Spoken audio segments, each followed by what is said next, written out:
Chers amis, prenez un moment pour écouter cette histoire.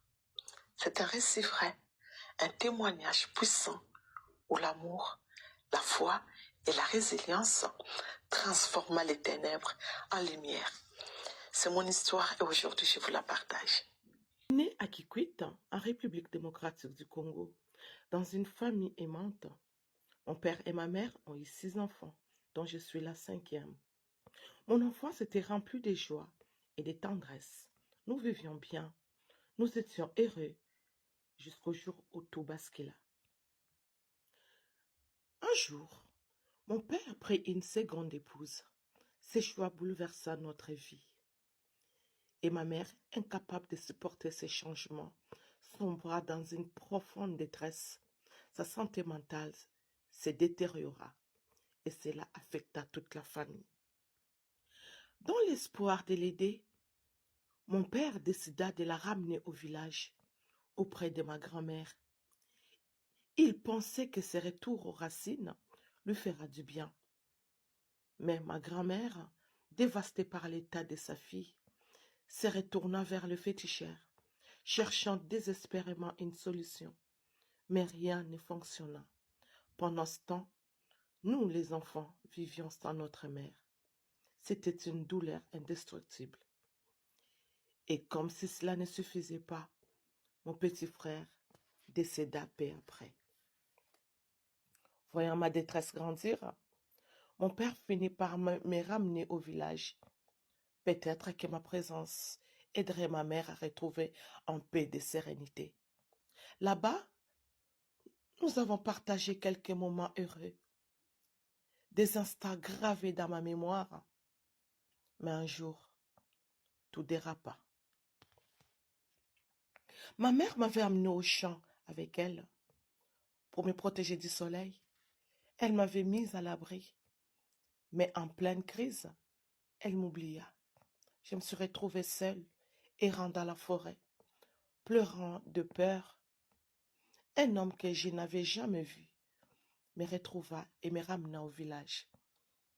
Cet homme, je ne l'ai plus jamais revu. Était-ce un ange envoyé par Dieu? Je ne le saurai jamais.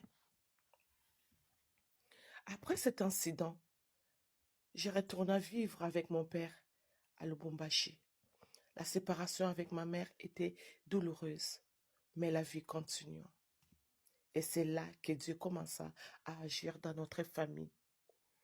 À Lubumbashi, mon père rencontra le Seigneur. Cette rencontre transforma sa vie. Et paix à paix, la nôtre aussi. Plus tard, nous avons déménagé à Kinshasa pour des raisons de santé. Et là, toute la famille se retourna vers Dieu. Nous prions ensemble pour que notre mère soit guérie. Et nos cœurs s'unissaient dans cette foi nouvelle. De l'autre côté, ma grand-mère et ma mère, elles aussi ont vu leur vie transformée. Mon oncle maternel rencontra le Seigneur également. Et après sa conversion, elle apporta l'évangile.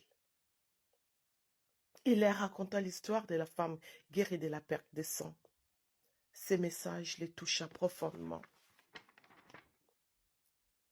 Convaincues, elles décidèrent d'abandonner des féticheurs et de donner leur vie à Christ. Leur foi nouvelle fut une source de paix et de délivrance. Plus tard, mon père eut des songes, des visions. Il sentit au plus profond de lui qu'il devait renouer avec ma mère, malgré les années de séparation. Cela semblait impossible, mais il obéit à cet appel.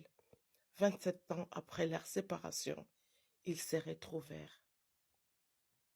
C'est ainsi que ma mère, après tant d'années d'épreuves, trouva enfin la paix, la guérison et la restauration, touchée par la grâce de Dieu.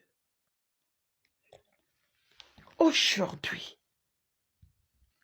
je vais te parler avec conviction que Dieu est fidèle. Il a guéri ma mère, il a restauré ma famille. Il est capable de le faire avec toi. Peu importe l'état où tu peux te retrouver en ce moment, crois simplement, Dieu est capable de changer ta situation comme il l'a fait avec ma mère. Demeure bénie.